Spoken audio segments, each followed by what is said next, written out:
그는 주저없이 포탄을 꺼내 조심스럽게 화약을 제거한 다음 집중해서 총알의 무게를 조정했다. 결국 그는 그것들을 수제 폭탄으로 만들었다. 자신의 집마당에서 노인은 힘을 다해 깊은 도랑을 파고 세심하게 방수포를 펼쳤다. 그 후 그는 가솔린을 가득 채우고 모든 동작이 매우 능숙하게 진행되었으며 길가에는 점화장치를 조심스럽게 놓았다. 그 남자는 모든 흔적을 덮기 위해 풀로 가리고 안전을 위해 한 번의 함정을 완성했다. 그는 다시 조심스럽게 위치를 표시하고 이어서 이중총의 총신을 짧게 잘라 적들이 지나갈 위치에 놓았다. 그들은 그들에게 치명적인 일격을 가할 준비를 하며 노인은 날카롭게 갈린 철봉들을 만들어 땅에 찔러 넣는 못들을 만들어갔다. 그는 썩은 나무 토막들도 활용했어. 못으로 가득 채운 뒤 터널 입구에 그것들을 설치했지. 심지어 그는 단검으로 뾰족한 가시를 만들어 총의 방아쇠로 썼어. 모든 함정이 설치된 후에 말이야. 그는 먼지 쌓인 무기들을 꺼내기 시작했어. 먼저 최대한 당긴 활을 꺼낸 다음 이를 자동 소총으로 개조했지. 결국 그는 대전차 지뢰를 구하는 데 성공했고 적의 퇴로를 막기 위해 이를 사용할 준비를 하고 있었다. 이 노인을 봐. 그는 적들에게 도망칠 기회를 주지 않을 거야. 그동안 적들은 빠르게 문으로 향하고 있지만 이 주름진 얼굴의 노인에게 그들은 그저 죽은 자들일 뿐이다. 하늘을 찢는 폭음과 함께 불길이 거세게 일어나 그들의 퇴로를 막았다. 그런데도 적들은 자신들이 승리를 확신하고 있었다. 그들은 지금 농장에 함정이 촘촘하게 깔려 있다는 것을 몰랐다. 조금만 부주의하면 그들은 즉시 목숨을 잃을 것이었다. 갱단의 우두머리는 결단을 내리고 부하들에게 포위하라고 명령했다. 이 비열한 노인에게 교훈을 주기로 결심했다. 그는 이 늙은 노인이 경험이 풍부한 참전 용사라는 것을 전혀 몰랐다. 게릴라 전쟁에 매우 능숙한. 그는 매우 민첩했다. 적을 한 명 쓰러뜨릴 때마다 그는 날아오는 총알을 피하며 숨었다. 바로 그때 몇 명의 깡패가 창고로 돌진하려 했다. 결과적으로 그들은 기름에 젖었고 노인은 기회를 잡아 총구를 내밀고 즉시 3명을 제압했다. 그렇게 해서 그 놈은 급히 부하들에게 두 그룹으로 나눠서 지하로 침입하라고 명령했어. 그들은 최신 무기가 있다고 믿고 유리한 위치를 차지할 수 있다고 생각했지. 하지만 그들은 늙은이의 실력을 과소평가했어. 이 성난 맹수와 맞닥뜨리면서 그들의 패배는 처음부터 정해진 거였지. 터널 안 지형은 매우 복잡해서 그 불량배들은 흩어져서 수색해야 했어. 그 노인은 망설임 없이 빠르게 총을 쏴서 그들을 처리해버렸어요. 다른 방향에서 소리가 들리자 한 깡패가 급히 달려왔어요. 결과적으로 그는 반응할 시간도 없이 그 노인에게 생을 마감했어요. 하지만 시간이 흐를수록 노인의 총알도 점점 줄어들었어요. 적들이 가까이 오는 걸 보자 노인이 철관을 집어들어 한 명을 쓰러뜨렸지만 불행히도 노인도 총에 맞고 쓰러졌다. 하지만 노인은 결코 포기하지 않고 칼로 적의 다리를 베어버리고 번쩍이는 속도로 그의 목을 찌르며 또 한 번 적을 제압했다. 동시에 그의 부하들이 차례로 쓰러지는 걸 보았다. 두목은 급하게 구원 요청을 했지만 아무도 대답하지 않았다. 땅에 널브러진 시체들을 보니 그의 얼굴이 갑자기 창백해졌다. 극심한 두려움과 함께 공황이 그를 휩싸고 처음의 오만함은 완전히 사라졌다. 하지만 그럼에도 불구하고 이 극도로 분노한 맹수는 여기서 멈출 생각이 전혀 없었다. 늙은 남자 이름은 람보, 한때 미 육군 특수부대원이었다. 베트남 전쟁과 여러 군사 작전을 겪은 후 그는 지울 수 없는 육체적, 정신적 상처를 안고 있습니다. 그는 외상 후 스트레스 장애를 앓고 있으며 많은 해 동안 그는 농장에서 평화로운 삶 속에서 치유와 내적인 평화를 찾으려고 노력해왔습니다. 램보는 결혼한 적이 없지만 적의 딸과 그녀의 할머니를 키웠으며 그 딸의 이름은 가브리엘라입니다. 어느 날 저녁 가브리엘라는 남자친구를 데리고 농장에 있는 터널을 구경하러 갔어요. 희미한 조명을 이용해 남자친구는 그녀에게 더 나아가고 싶었지만 가브리엘라는 단호하게 거절했어요. 왜냐하면 그녀는 람보의 가르침을 항상 기억하고 자신의 한계를 지켜야 한다고 생각했거든요. 정확히 남자친구가 실망해 있을 때 가브리엘라의 전화가 갑자기 울리기 시작했어. 전화를 건 건 바로 친구 지젤이었어. 지젤은 가브리엘라에게 드디어 아빠를 찾았다고 알려줬어. 이 아버지는 지금 멕시코에 살고 있어요. 그들의 마을 근처에. 이 소식을 듣고 가브리엘라는 감정이 북받쳐서 급하게 람보에게 전하러 가고 싶었어요. 하지만 람보는 듣고 나서 걱정이 가득한 표정을 짓더니 가브리엘에게 가지 말라고 설득했어요. 람보는 가브리엘라에게 그녀의 친아버지는 찾을 가치도 없는 나쁜 놈이라고 진지하게 말했다. 게다가 멕시코의 상황은 매우 복잡하고 위험이 도사리고 있다. 하지만 지금 가브리엘라는 가족의 충고를 듣지 않고 있다. 사실 아버지를 만나서 왜 나를 버렸는지 정확한 이유를 물어보고 싶어. 대학에 가는 기회를 이용해서 결국 가브리엘라는 멕시코에 모험을 하기로 결정했어. 그녀는 친구인 지젤을 찾으러 갔어. 지젤의 도움으로 그들은 게브리엘러가 밤낮으로 그리워하던 아버지를 빠르게 찾았어요. 하지만 바로 그 후 혈육의 아버지가 게브리엘러에게 잊지 못할 교훈을 주었죠. 그녀를 맞이한 것은 냉정함과 배척이었어요. 이 무자비한 남자를 마주하자 가브리엘라는 울음을 터뜨렸고 그녀의 마음은 복잡한 감정으로 가득 차 있었다. 문이 닫히자 가브리엘라는 한동안 멍하니 서 있다가 결국 뒤돌아 나가기로 결심했다. 지젤은 가브리엘라의 이상한 점을 빠르게 알아차리고 급히 달려가서 위로했다. 그녀는 밤에 운전하는 것은 매우 위험하다고 말했다. 차라리 바에 가서 스트레스 풀고 내일 집으로 돌아가자. 지금 가브리엘라는 마음속 이야기를 털어놓을 데가 없어서 친구와 함께 술로 스트레스를 풀기로 했어. 바에 들어서자마자 수염난 남자가 다가와서 이야기를 걸어왔어.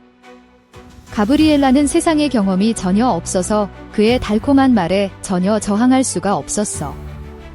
가브리엘라가 순진한 모습을 보이자 그는 수염을 기르고 그녀가 모르는 사이에 그녀의 물컵에 약을 슬쩍 넣었다. 가브리엘라는 아무런 의심 없이 술잔을 비우며 모든 것을 잊고 싶어 했다. 하지만 그녀의 악몽은 여기서 시작되었다. 이틀 후, 람보는 가브리엘라가 실종되었다는 소식을 듣게 되었고, 그는 마치 번개에 맞은 것처럼 멍해졌다. 그는 불과 이틀이라는 짧은 시간 안에 가브리엘라가 그런 끔찍한 일을 겪었을 거라고는 상상도 못했다. 가브리엘라의 할머니를 안전하게 정리한 뒤, 람보는 경찰에 신고하지 않고 혼자서 멕시코로 향했다. 그는 자신의 힘을 이용해 가브리엘라를 찾기로 결심했어요. 람보는 가브리엘라의 생부를 찾는 것을 생각했어요. 하지만 그의 아버지 집의 문을 두드렸을 때 그를 맞아준 건 차가운 거절이었어요. 람보는 즉시 화가 나서 그 괘씸한 아버지의 얼굴을 보며 정말 후회했다. 10년 전의 일을 떠올리며 람보는 그때 그를 못 꺾었어야 했다고 말했다. 그러면 오늘 일이 이렇게 되지 않았을 거라고. 하지만 람보는 지금 가장 중요한 것은 가브리엘라를 가능한 한 빨리 찾아야 한다는 것을 빠르게 깨달았습니다. 그래서 그는 재빨리 지젤을 찾으러 갔습니다. 지젤은 그에게 가브리엘라가 친아버지 집을 떠난 뒤에 계속 울고 있었다고 말했습니다. 그 후에 그녀는 가브리엘라를 바에 데려갔어. 그리고 두 사람은 술에 취해서 서로 잃어버렸어. 처음에 람보는 아무것도 의심스럽지 않았어. 그런데 그 바로 뒤에 그는 지젤이 가브리엘라의 팔찌를 하고 있는 것을 알아차렸다. 그는 즉시 지젤이 거짓말을 하고 있다는 것을 이해했다. 이때 람보는 마음속의 분노를 더 이상 견딜 수 없었다. 람보의 질문에 겁을 먹은 지젤은 계속해서 부인하려고 해. 하지만 람보는 쉽게 넘어가 줄 사람이 아니야. 지젤은 람보의 갑작스러운 행동에 얼굴이 하얘졌어. 결국 그녀는 진실을 털어놓고 람보를 바에 데려갔어. 바에서는 지젤이 그날 수염난 남자를 가리켰어. 람보는 즉시 행동에 나서려고 했지만 결국 그는 분노를 억제했어. 그는 수염난 남자가 떠나는 것을 허락하고 몰래 따라가기로 결정했어요. 그때 람보는 한 여자가 수염난 남자를 뚫어지게 쳐다보고 있는 것을 발견해요. 분명히 그들은 같은 목표를 보고 있는 거예요. 얼마 지나지 않아 수염난 남자가 여자 한 명의 허리를 감싸고 발을 나갔고 람보는 기회를 잡아 그에게 칼을 목에 대고 다가갔어. 람보는 가브리엘라의 행방을 따져 물었어. 하지만 수염난 남자는 매우 거칠게 행동했지. 램보는 극도로 화가 나서 칼자루로 그 남자의 가슴을 세게 쳤고 다시 그의 허벅지를 찔렀다. 램보는 거의 미칠 지경이었고 그는 가브리엘라를 최대한 빨리 찾고 싶었다. 이 순간 그의 길을 막는 자는 누구든지 그의 분노를 감당해야 했다. 수염난 남자는 람보의 고문에 못 이겨 결국 자신의 보스와 람보를 만나게 해주기로 동의했다. 수염난 남자의 안내에 따라 람보는 멕시코 갱단의 본거지에 빠르게 도착했다. 하지만 이 시점에서 그는 딸을 구하고 싶은 마음에 완전히 이성을 잃고 아무런 계획도 세우지 못했다. 그는 대담하게 곧장 뛰어들었고 너무 서둘러서 람보는 빠르게 경비병들에게 발견되었어요. 이 생각 없는 행동으로 그는 불리한 상황에 빠지고 람보는 적이 많다는 것을 깨달았어요. 지금 행동하면 달걀로 돌을 치는 것과 같으니 그는 잠시 물러나서 다른 기회를 찾기로 했어요. 하지만 모든 게 너무 늦었어. 그는 빠르게 폭력배들한테 사방에서 포위당했어. 수백 명의 폭력배들 앞에서 람보는 그 자리에서 꼼꼼히 수색당했어. 폭력단의 우두머리가 람보의 주머니에서 가브리엘라의 사진을 보았을 때 옆에 있는 한 무리의 일원이 즉시 우리가 방금 납치한 소녀라는 것을 알아차렸어요. 람보는 듣자마자 분노가 치밀어 올라서 공격하려고 했어요.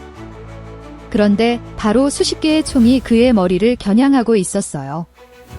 결국 두목이 부하들에게 람보를 구타하라고 명령했어. 한때는 전장에서 유명한 전사였지만 나이가 많아서 람보는 금방 맞아 피투성이가 되었지. 얼굴이 부풀어 오른 채 수백 명의 폭력배들에게 둘러싸여 람보가 숨을 헐떡이는 것을 본 정체불명의 두목이 갑자기 나타났어.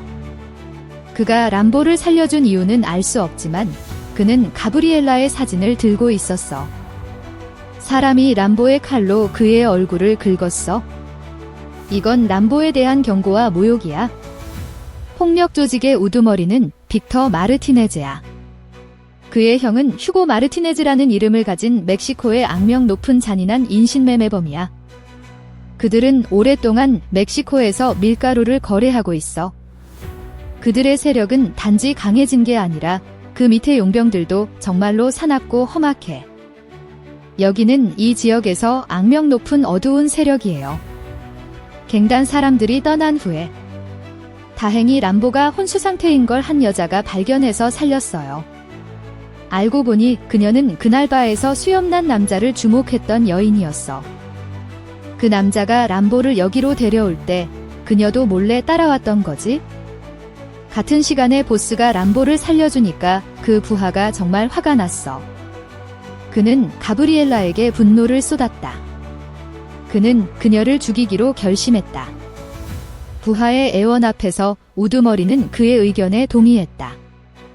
이 부하가 바로 가브리엘라를 끌고 갔어. 하지만 그는 바로 손을 대지 않고 그녀가 극심한 고통을 겪게 하고 싶어 했어. 그들은 가브리엘라에게 물건을 주면서 그녀의 정신과 신체가 빠르게 무너져 내리게 했어. 램보를 죽이지 않기 위해 그들은 가브리엘라의 얼굴에도 비슷한 상처를 냈어요. 결국 그녀는 어두운 곳에 쓸모없는 물건처럼 버려졌어요. 다른 한편에서 한 여인의 정성 어린 보살핌 덕분에 램보는 서서히 회복하고 있어요. 램보가 혼수 상태에서 깨어나자 그 여자분이 말했어. 그가 4일 동안 기절해 있었다고. 그 후 그 여자분이 램보에게 자신이 기자라고 알려줬어. 그녀의 여동생도 이 사람들에게 납치당했는데 너무 많은 연관이 있어서 불행히도 여동생이 세상을 떠났어. 그 말을 듣고 람보의 마음속 분노가 더욱 뜨겁게 타올랐다. 그는 아픈 마음을 꾹 눌러 여성 기자에게 동감을 표했다. 그리고 람보는 여성 기자에게 가브리엘라가 어디서 억류되고 있는지 알려달라고 했다. 무력감을 느끼긴 했지만 결국 그 여기자는 람보에게 가브리엘라가 감금됐을 가능성에 대해 알리기로 결정했어. 중요한 정보를 얻은 람보는 망설일 새도 없이 즉시 행동에 나섰어. 날카로운 관찰력 덕분에 람보는 여 기자가 제공한 범죄 조직의 은신처를 빠르게 찾아냈어. 안으로 침입하기 위해 그는 변장하고 술집 손님처럼 섞여 들어갔어. 문을 열자 람보는 더 이상 자신의 분노를 숨기지 않았어. 이때 그는 미쳐버린 사자처럼 학살에 돌진했어. 악당들은 람보에게 아무런 저항도 하지 못하고 그는 가차없이 돌진했다. 소굴에 있는 악당들은 람보의 손에 하나씩 쓰러졌다. 혼란스러운 상황 속에서 람보는 결국 겁에 질린 가브리엘라를 구석에서 만났다. 람보의 익숙한 목소리를 들었을 때 그 소녀는 조금씩 차분해졌다. 가브리엘라를 보는 순간 람보의 심장은 꽉 눌린 듯 아팠다. 가브리엘라의 얼굴에 있는 상처와 팔에 있는 찔린 자국들을 보니 람보는 매우 아팠다. 람보가 부드럽게 가브리엘라를 안고 집으로 데려갔어요. 람보의 따뜻한 품 안에서 가브리엘라는 조금씩 차분해졌어요. 하지만 잔인한 상호작용 때문에 그녀의 몸은 너무 약해졌고 람보는 가브리엘라에게 팔찌를 조심히 채워주었어요. 소녀에게 따뜻함과 위안을 주기 위해 노력하면서 가브리엘라는 후회 속에 눈물을 흘리며 마지막 숨을 거두고 이 세상을 영원히 떠났습니다. 람보는 극심한 고통 속에서 가브리엘라를 장례했습니다. 같은 시각 가브리엘라의 할머니도 세상을 떠났습니다. 그는 인생에서 가장 소중한 사람들을 잃었고 세상에서 가장 위험한 괴물은 이제 화가 잔뜩 나서 아무 말도 하지 않았습니다. 그는 자신의 농장을 치명적인 함정으로 가득한 전쟁터로 만들고 이후 혼자서 멕시코로 돌아간다. 그는 빅터의 아지트에 도착하고 마음속의 분노가 불타오르며 딸을 해친 자들에게 대가를 치르게 할 결심을 한다. 차가운 빛이 번쩍이며 경비병이 그 자리에서 쓰러지고 피비린내 나는 복수가 공식적으로 시작된다. 람보는 하늘에 닿을 듯한 분노로 들어간다. 경비병들은 전혀 알지 못했고 반응할 새도 없이 람보에게 하나씩 쓰러졌어. 빅터, 그 범죄자의 동생조차도 람보의 처벌을 피할 수 없었어. 다음 날 우고는 급하게 빅터에게 간다는 소식을 들었어.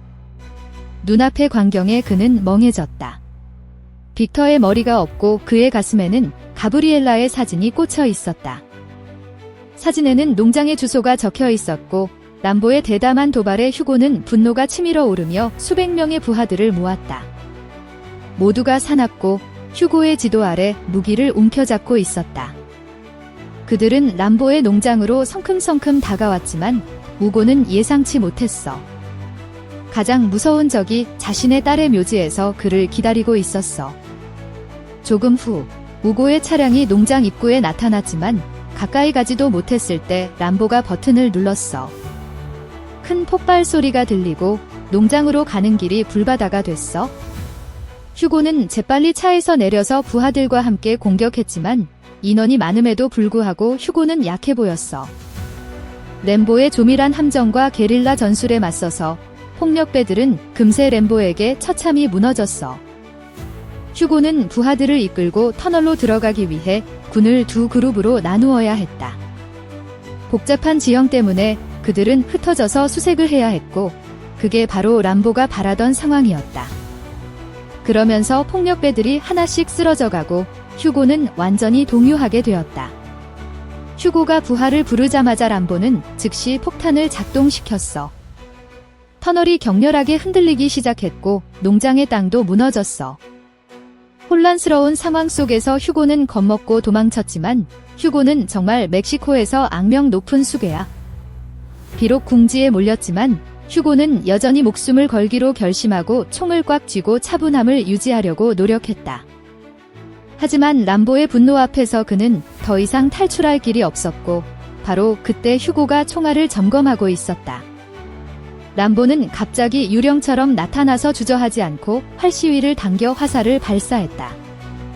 2개의 화살이 연속으로 휴고의 어깨에 꽂혀서 그가 고통으로 몸부림쳤어. 하지만 반응할 새도 없이 람보의 3번째 화살이 날아와서 휴고를 나무에 꽂았어. 휴고는 고통 속에서 절규하며 필사적으로 몸부림쳤지만 모든 게 소용없었어. 어느 순간 저항하다가 그는 쓰러졌다. 람보는 차가운 시선으로 모두를 바라보았다. 그 후 그는 날카롭게 다듬어진 람보 칼을 빼어들고 휴고 쪽으로 천천히 나아갔다. 그는 이 범죄자가 두려움 속에서 죽기를 원했다. 람보는 칼을 높이 들고 힘껏 휴고의 가슴을 찔렀다. 갑옷을 찢고 그의 심장을 건드려 봤어. 딸의 복수가 이루어졌고 적이 눈앞에서 무기력하게 누워있는 걸 보니 람보의 분노가 차츰 가라앉았어. 그는 등을 돌리고 걸어갔고 석양 하늘에 비친 그의 모습은 단호하면서도 외로웠어. 혈투의 잔해가 남아있을 뿐이에요. 이 잔인한 복수의 증거가. 오늘 이야기는 여기서 마칠게요. 시청해주셔서 감사합니다. 이 영화 어땠는지 아래에 댓글 남겨주세요.